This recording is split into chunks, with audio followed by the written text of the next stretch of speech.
আপনাদের পাশেই মিঠাপুকুর এই রংপুর 5-এ আমাদের আশিকুর রহমান সাহেব আছেন। তিনিও সংসদ সদস্য ছিলেন, আছে আগেও এখনও আছেন এবং 96 সালে তিনি প্রতিমন্ত্রী ছিলেন। তিনি মিঠাপুকুর থেকে আর কাউনিয়া থেকে আমাদের টিপু মুন্সি। আর পীরগঞ্জ, এই পীরগঞ্জ আমারই সিট, কিন্তু আমি আমার এই মেয়েকে এই যে আপনাদের হাতে আমি তুলে দিচ্ছি শিরিনকে।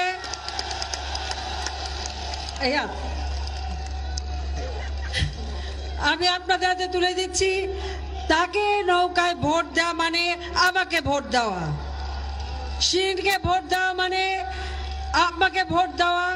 আর আপনারা জানেন পার্লামেন্টে স্পিকারের পদ হচ্ছে সর্বোচ্চ পদ, রাষ্ট্রপতি পদের পরেই হচ্ছে স্পিকার, আর তারপরে হলো প্রধানমন্ত্রী। কাজে আপনাদের সৌভাগ্য যে আমি তাকে আরো বড় একজন আপনাদের সামনে এনে দিয়েছি, যিনি তাড়াতাড়ি নির্বাচিত হতে পারলে আমরা সাথে সাথে স্পিকার হিসেবে তাকে নির্বাচিত করতে পারবো, আমরা যদি সরকার গঠন করতে পারি। এবং তিনি আপনাদের যেভাবে আন্তরিকতার সাথে এই দীর্ঘদিন পীরগঞ্জের থেকে কাজ করে যাচ্ছে, আমার পক্ষে তো থাকা সম্ভব হতো না। কাজেই আমি তাকে দোয়া করি যে তাকে আপনারা ভোট দিয়ে নৌকায় জয়যুক্ত করবেন। সেই সাথে আমি আমার স্বাগত জানাই, আপনারা জানেন আমি স্বাগত জানাই নূর মোহাম্মদ মণ্ডল। তিনি একসময় জাতীয় পার্টি করতেন, এরপরে বিএনপিতে গিয়েছিলেন, আজকে তিনি আওয়ামী লীগে যোগদান করেছে। কাজে আমি নূর মোহাম্মদ মণ্ডল এবং তার সাথে যারা ইউনিয়নের এবং নেতৃবৃন্দ সবাইকে আমি অভিনন্দন জানাই এবং স্বাগত জানাই যে ঘরের ছেলে ঘরে ফিরে এসেছে। কাজেই তাকে আমি অভিনন্দন জানাচ্ছি এবং সে উপজেলা চেয়ারম্যান হিসেবে কাজ করে যাচ্ছে। এবং এই পীরগঞ্জের আমি তাকে বলেছি পীরগঞ্জের সার্বিক উন্নয়নের জন্য একটা মাস্টার প্ল্যান করতে, যাতে পীরগঞ্জের আরও উন্নয়ন করতে পারি। আর তাছাড়া আপনারা জানেন যে আমি যতবারই এসেছি ব্যাপকভাবে উন্নয়ন এবং যোগাযোগ করেছি। আমি রাস্তা করে দিয়েছি, ব্রিজ করে দিয়েছি। আজকে আমার করা ব্রিজ দিয়ে আমি চলে যাব দিনাজপুরে। এত সহজে দিনাজপুর পৌঁছানো আগে যেত না। আজকে শতভাগ বিদ্যুৎ এই পীরগঞ্জে, প্রত্যেক ঘরে ঘরে আলো জ্বলছে, প্রত্যেক ঘরে ঘরে আজকে আলো, যার জন্য আমাদের ছেলে মেয়েদের কাজ করার সুযোগ হচ্ছে। এই স্লোগান বন্ধ, একটু স্লোগান বন্ধ। আজকে সারা পীরগঞ্জে আজকে বিদ্যুৎ দিয়ে দিয়েছি। এই স্লোগান বন্ধ, স্লোগান বন্ধ। আমি শতভাগ বিদ্যুৎ দিয়ে দিয়েছি। আজকে সারা বাংলাদেশে বিদ্যুৎ আমরা দিচ্ছি।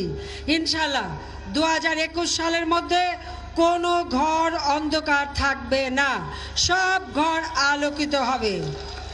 এই রংপুর এক সময় অবহেলিত ছিল, আওয়ামী লীগ সরকার আসার পর রংপুরের সার্বিক উন্নয়ন হয়েছে। ইনশাল্লাহ আগামীতে নির্বাচিত হতে পারলে আমরা যেমন ঢাকা থেকে রংপুর পর্যন্ত রাস্তা 4 লেন করে দিচ্ছি, বঙ্গবন্ধু সেতু করে দিয়েছি, তিস্তা সেতু করে দিয়েছি, রেল যোগাযোগ আমরা করে দিয়েছি। এভাবে আমরা সমগ্র এলাকা সারা বাংলাদেশে উন্নয়ন করে যাচ্ছি। আপনারা শুধু একটা জিনিসই চিন্তা করবেন যে কোথায় ছিল 10 বছর আগে এই এলাকা, আর আজকে এলাকা কত উন্নয়ন হয়েছে। আজকে প্রত্যেকটা মানুষের উপার্জন বেড়েছে। আমরা ডিজিটাল সেন্টার করে দিয়েছি, আমাদের ছেলেমেয়েরা সেখানে বসে কাজ করে অর্থ উপার্জন করতে পারে।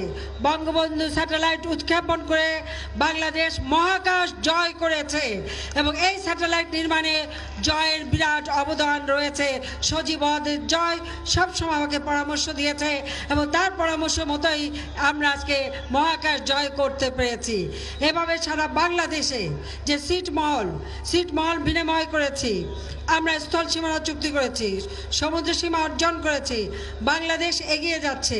আমাদের লক্ষ্য বাংলাদেশে একটা মানুষও দরিদ্র থাকবে না, একটা মানুষও গৃহহারা থাকবে না।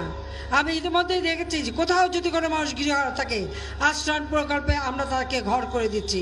যার ভিটামাটি আছে, ঘর করার টাকা নাই, তাকে টাকা দিচ্ছি ঘর করবার জন্য। একটা মানুষও রোগে কষ্ট পাবে না, চিকিৎসার ব্যবস্থা করে দিচ্ছি, মেডিকেল কলেজ করে দিচ্ছি। সেইভাবে আমরা চিকিৎসা সেবা মানুষের দোরগোড়ায় পৌঁছে দিয়েছি। রংপুর মেডিকেল কলেজে বার্ন ইউনিট করে দিচ্ছি। ব্যবস্থা করে দিয়েছি, আমরা সার্বিকভাবে করে দিচ্ছি, অর্থাৎ উন্নয়নটা একেবারে সর্বতভাবে করে দিচ্ছি। আমাদের কাছে এটাই চাই, আগামী নির্বাচন অত্যন্ত গুরুত্বপূর্ণ। এই নির্বাচনে আওয়ামী লীগকে নৌকা মার্কায় ভোট দেবেন এবং আপনাদের এই এলাকা পীরগঞ্জে আমাকেই দেবেন, কিন্তু ব্যালটে শিরিন শারমিন চৌধুরীর নাম থাকবে। শিরিন শারমিন চৌধুরীকে নৌকা মার্কায় ভোট দিয়ে জয়যুক্ত করে আপনারা আমাকে সাহায্য করবেন যেন আমি আপনাদের সেবা করতে পারি। আমি বিশ্বাস করি নৌকার ফলে হাওয়া লেগেছে, নৌকার বিজয় হবে। আজকে যারা ধানের শীষ করে, আজকে যারা বিএনপি জামাত জোট, ওই জামাত ৭১ সালে তারা ছিল যুদ্ধাপরাধী, তারা গণহত্যা চালিয়েছে, মা বোনের ইজ্জত লুটেছে, তারা এই দেশের মানুষকে খুন করেছে, আগুন দিয়ে পুড়িয়েছে। ওই বিএনপি এই মিঠাপুকুর থেকে শুরু করে একেবারে সাদুল্লাপুর, গোবিন্দগঞ্জ, সমস্ত পলাশবাড়ি পুরা এলাকায় বাসে আগুন দিয়ে বাস পুড়িয়েছে, ট্রাক পুড়িয়েছে, রাস্তাঘাট কেটে দিয়েছে, গাছ কেটেছে। আপনারা একবার চিন্তা করেন, মানুষ পুড়িয়ে, বাসের মধ্যে আগুন দিয়ে, ট্রেনে আগুন দিয়ে, লঞ্চে আগুন দিয়ে, সিএনজিতে আগুন দিয়ে, প্রাইভেট কারে আগুন দিয়ে, পেট্রোল ঢেলে মানুষের গায়ে আগুন দিয়ে যারা পোড়ায়, ওরা মানুষ না, ওরা দানব। ওদের কোনো স্থান এই বাংলা মাটিতে হবে না। কাজে ওই ধানের শীষ নিয়ে আসলে ওই পোড়া গন্ধ, মানুষ পোড়া গন্ধ তাদের গায়ে, কাজে তাদের থেকে সাবধান থাকবেন। তারা একজন, তাদের নেত্রী খালেদা জিয়া চুরি করে আজকে জেলে এতিমের টাকা মেরে খেয়েছে, আর তার ছেলে টাকা পাচার করেছে, 10টা অস্ত্র মামলায় সাজাপ্রাপ্ত, 21 আগস্ট গ্রেনেড হামলায় সাজাপ্রাপ্ত, যারা আসামি সাজাপ্রাপ্ত, পলাতক। এরা দেশের কি উন্নয়নটা করবে? এরা দেশের কি কল্যাণ করবে? কাজে এদের থেকে দেশবাসীকে সাবধান হতে হবে। আমি এইটুকু বলবো, আওয়ামী লীগ এদেশের স্বাধীনতা এনে দিয়েছে, জাতির পিতার হাতে গড়া সংগঠন। তাই আওয়ামী লীগ ক্ষমতায় আসলে মানুষের উন্নতি হয়, তা গত 10 বছরে আপনারা দেখেছেন। আমাদের যুব সমাজের জন্য ব্যাপক কর্মসংস্থান ব্যবস্থা আমরা করে দিয়েছি। কারো কাছে চাকরি চাইতে হবে না, নিজেরা চাকরি দিতে পারবে সেইভাবে আমরা ব্যাংকের ঋণের ব্যবস্থা, প্রকল্প নিয়ে ভালোভাবে কাজ করা, সেই সুযোগও আমরা সৃষ্টি করে দিয়েছি। ডিজিটাল সেন্টারে বসে তারা কাজ করতে পারে, আমরা শিক্ষা দিচ্ছি, ট্রেনিং দিচ্ছি।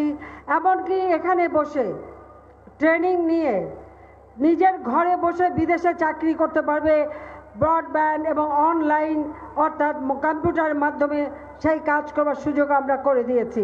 কাজে আমরা এবার তারুণ্যের শক্তি কাজে লাগিয়ে দেশকে সমৃদ্ধির পথে এগিয়ে নিয়ে যাব। আমি আপনাদের কাছে দোয়া চাই, আপনারা দোয়া করবেন যেন দেশের মানুষের কল্যাণ করতে পারি। বাংলাদেশ হবে দারিদ্র্যমুক্ত, ক্ষুধামুক্ত, সোনার বাংলাদেশ, যে বাংলাদেশ জাতির পিতা বঙ্গবন্ধু শেখ মুজিব চেয়েছিলেন, সেই বাংলাদেশ আমরা গড়ে তুলব। 2020 সালে জাতির পিতার জন্ম শতবার্ষিকী পালন করব, 2021 সালে স্বাধীনতা সুবর্ণ জয়ন্তী পালন করব, 41 সালের মধ্যে বাংলাদেশ হবে উন্নত সমৃদ্ধ দেশ, 2031 সালে স্বাধীনতার শতবার্ষিকী আমরা উদযাপন করব। 2100 সাল ডেল্টা প্ল্যান করে দিয়েছি, দীর্ঘমেয়াদী পরিকল্পনা নিয়ে বাংলাদেশকে এগিয়ে নিয়ে যাচ্ছি। আজকে মা বোনেরা এখানে আছেন, আমরা নারী ক্ষমতায়নে যেভাবে সুযোগ করে দিয়েছি অতীতে কোনো সরকার করেনি। কাজে সকলের কাছে ভোট চাই, তো তারুণ্যের কাছে ভোট চাই, আমাদের যারা মা বোনেরা আছেন তাদের কাছে ভোট চাই, আমাদের যারা বয়োবৃদ্ধ এবং যারা আছেন সকলের কাছে ভোট চাই। আপনারা ভোট দিন, আমরা উন্নয়ন দেব, সমৃদ্ধি দেব, সুন্দর জীবন দেব, উন্নত জীবন দেব। আপনাদের সবাইকে ধন্যবাদ। আমি এখান থেকে দিনাজপুর যাচ্ছি, দিনাজপুর হয়ে তারপর ঢাকা ফিরবো। দোয়া করবেন যেন ভালোভাবে কাজ করতে পারি। আবার দেখা হবে, আবার আসবো। খোদা হাফেজ। জয় বাংলা, জয় বঙ্গবন্ধু। বাংলাদেশ চিরজীব হোক। খোদা হাফেজ। দর্শক